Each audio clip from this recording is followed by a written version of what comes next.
We could possibly see widespread famine and food shortages, homelessness, right here in our backyard, right here in our own country. And I hope to share some information with you that will help you and your family to avoid these consequences going forward. The Fed, unemployment, housing prices, the housing market, food shortages, worker union strikes, holiday season expectations in terms of the retail stores, Walmart, Costco, Target, malls. They're all under attack, and technically we are under attack. Now, we're seeing all sorts of strikes. We're seeing the worker uprising. We're seeing workers and contractors get to a point where they've said enough is enough.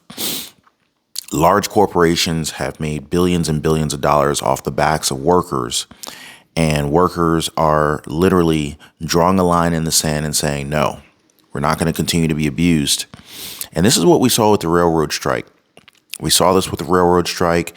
Then the Biden administration stepped in and pretty much made a Band-Aid fix to the situation. But that is still unresolved. Most recently, we've heard from FedEx. FedEx CEO came on and said that he issued a warning that their business is being hit. And this is a huge reflection on the direction of our economy, the strength of the American consumer. Consumer confidence is down. Consumer confidence is at an all-time low. And the FedEx Corporation is seeing it. And the FedEx CEO actually came out and said that they're expecting roughly a 20% drop in their business. And they're looking to cut costs at, whatever level that they can in order to sustain the business. And recently, a group of FedEx employees, specifically FedEx pilots, they picketed in front of the package delivery giant's air operations center in Memphis, Tennessee, to protest for the lack of a contract. And the pilots were voicing their dissatisfaction with the pace of the negotiations on a deal to improve pay, to improve retirement benefits, and to improve quality of life issues, which, by the way, are pretty much the exact same issues that railroad strikers or railroad workers who were striking were arguing for. More pay, more reasonable benefits, a better work-life balance. Me personally, I don't think it's too much to ask, especially as many of these large corporations and businesses are hitting record profits. Now, more alarming, though, is what's happening with the Fed. So we already know that the Fed's raised interest rates, and they are going to continue to raise interest rates. But what is very, very concerning is why they're raising interest rates and what their goals are. The Fed's fight against inflation is expected to eliminate 1.2 million jobs. That's not a small number. And this is what the Fed is expecting. Now, the Fed, I'm looking at the Fed kind of like a doctor, right? So doctors practice medicine. And I think it's very interesting how they can practice medicine.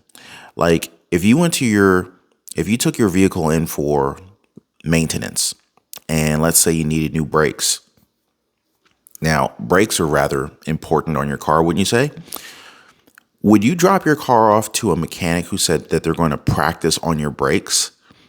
I mean, I wouldn't feel all that confident personally. But anyway, so essentially doctors can get away with practicing medicine. And it seems like the Fed can get away with practicing on the economy. We were told in the past that inflation would be transitory.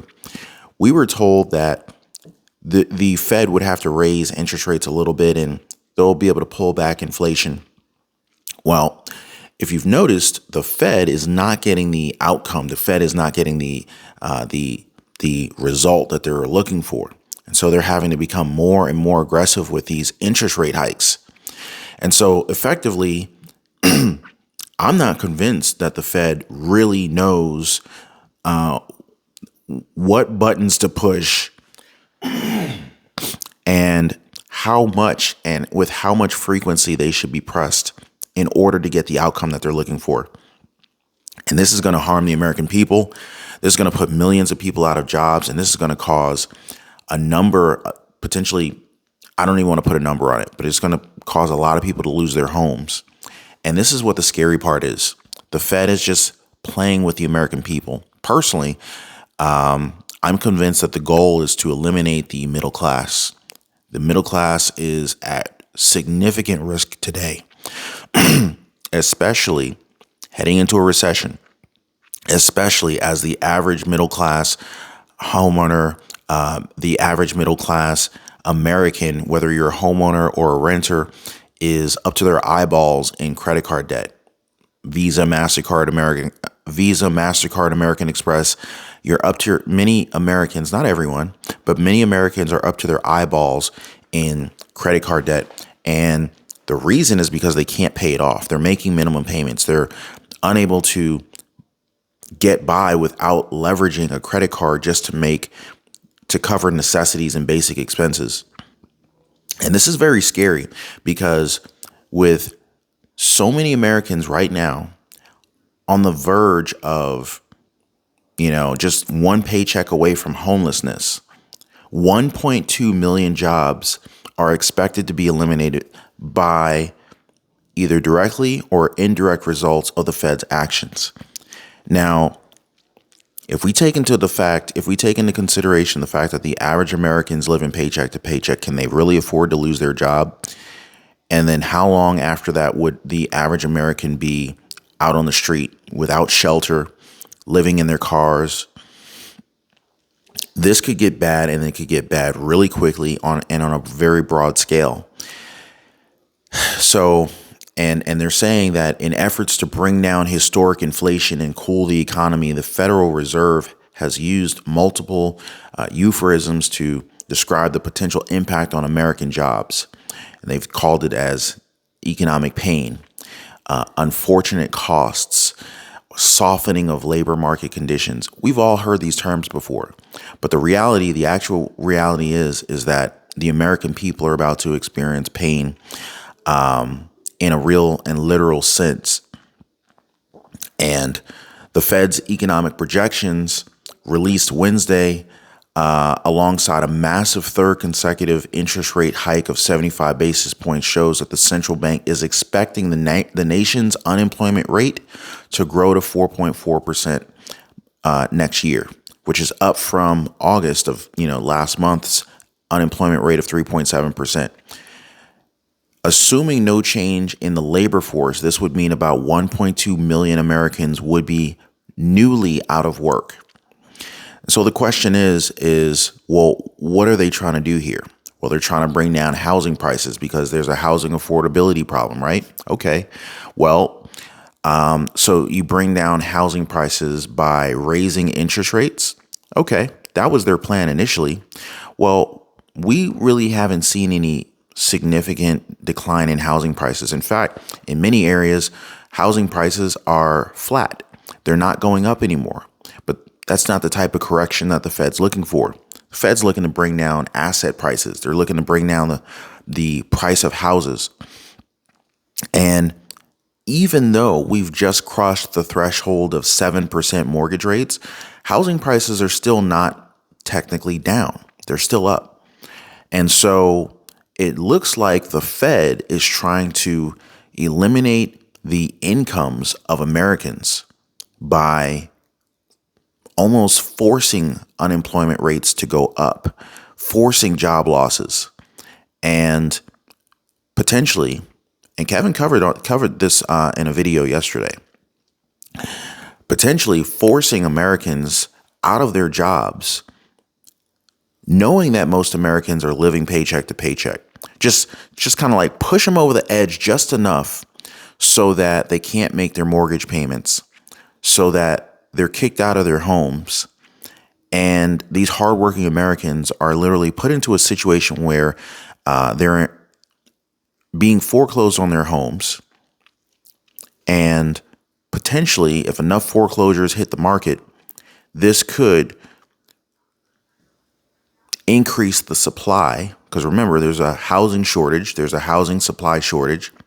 So potentially, if enough people get foreclosed on, and these foreclosures are taken back by banks. The banks repossess these houses, which are literally just placed up as collateral for these loans. So as the mortgages are late and then eventually foreclosure proceedings take place, banks can legally foreclose on the home, then relist these homes potentially back on the market. And if these houses end up flooding the housing market, if these houses end up flooding Zillow and Realtor.com and Redfin and House.com, if these houses flood the market, all of a sudden, there's no longer a housing shortage because, through your deviant methods, you forced Americans into homelessness or whatever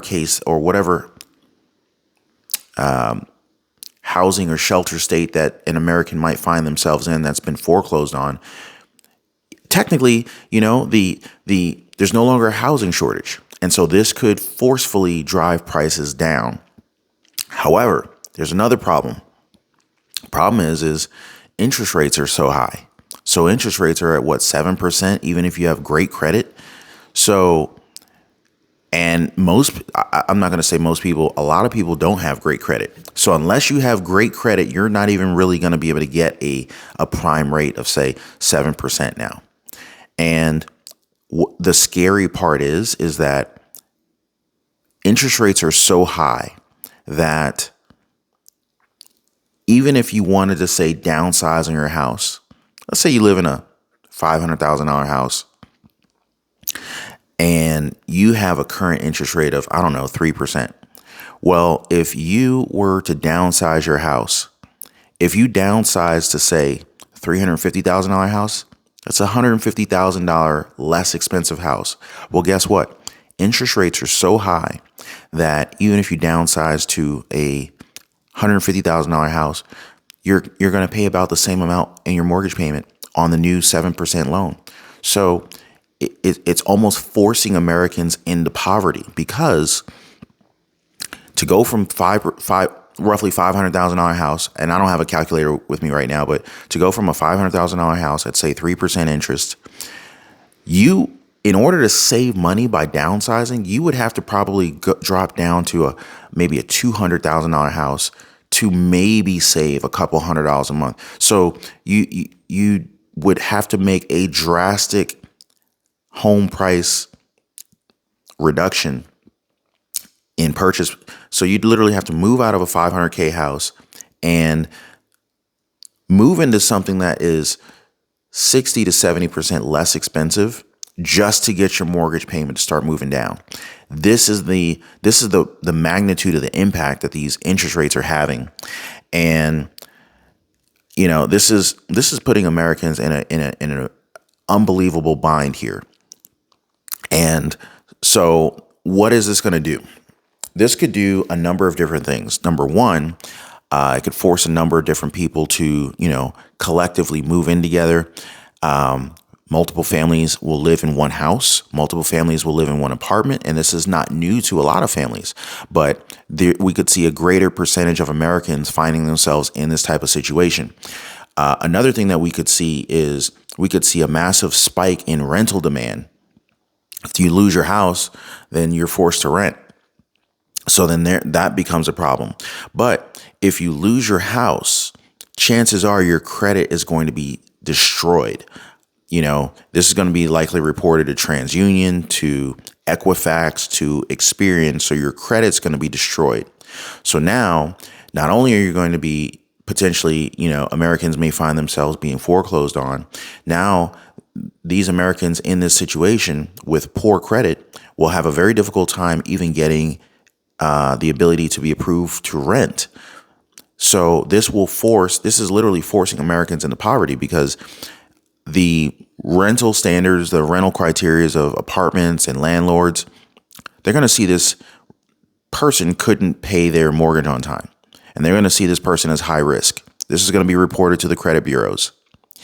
And so now there's only going to be, it's going to be very, very less than desirable rental related options available for that type of person.